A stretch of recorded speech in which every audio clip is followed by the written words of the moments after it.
You went to a school here to protest the other time, and you were beaten by white people. And there is a white man who's visible on camera.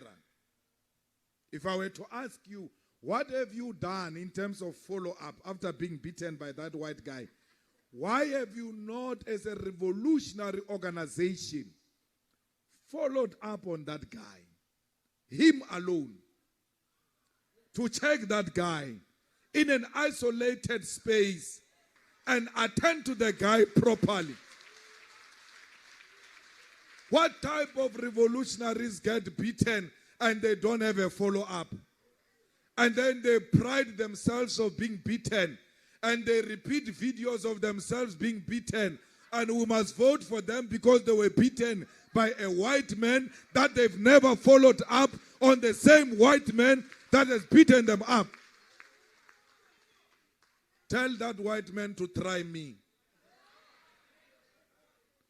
I'll come many times here in Western Cape appearing a court case, because no white man is going to beat me up and call myself a revolutionary the following day. You must never be scared to kill. A revolution demands that at some point there must be killing, because the killing is part of a revolutionary act. Why did Mandela take up a gun? He was the first soldier of 𝐓𝐡𝐚𝐧𝐤𝐬. Why did he take up a gun? Was he taking a gun to distribute roses? He took up a gun because the revolution had reached a point where there is no longer an alternative but to kill. Why are you scared that anything that stands on the way of the revolution, it must be eliminated in the best interest of the revolution, and we must never be scared to do that? The founding manifesto of the EFF says we'll take power by all means necessary. And therefore revolutionaries, when confronted by that situation, should never think twice. Cowards are not for the revolution. The EFF must be known that it is not a playground for racists. That any racist that plays next to the EFF and threatens and beat up the membership and the leadership of the EFF, that is an application to meet your maker with immediate effect. You were beaten by a racist, and you never did anything. Let's hope this new leadership will make a follow-up on that racist, because there must be a follow-up on that racist. I'm not asking you to do what I've not done.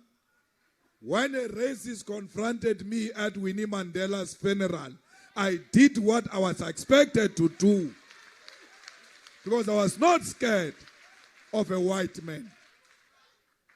You get beaten by white people here and you call yourself an organization of Fanon. Racism is violence, and violence can only be ended by violence, not any other necessary means. It must be confronted by how it is. You are a racist, therefore you are a violent person, and you shall be treated as such. Do not create an impression that we are the most understanding organization when it comes to racists who have no understanding for violence. You come with violence, we shall respond with violence.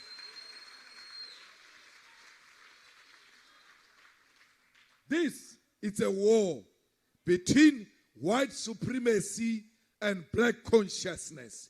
You must know the two will never meet. We are in a permanent war with white supremacists. As a black conscious person, when a white supremacist raises his or her ugly head, you ought to stand up immediately and say, this is what we do not tolerate as black consciousness people. We don't accept dominance of a white race over a black race. So fighters, the Western Cape should be at the center of the confrontation of white supremacy, because racism is rife here in this province. Who left? Who right? Come on, sir. Who left? Kita, killer man. Kiribata, Samarumo, Rumo, Asicha. Where were you when I'm sit? Where were you when I'm dream? So far sketchy, etati, so far sketchy, emoye, Sibram Konto Alliance. Shoot to kill, Yamasa. Shoot to kill, killer man. Kiss the poor, the farmer. Kiss the poor, the farmer. Brr, pa, pa, brr, pa, pa. Attention.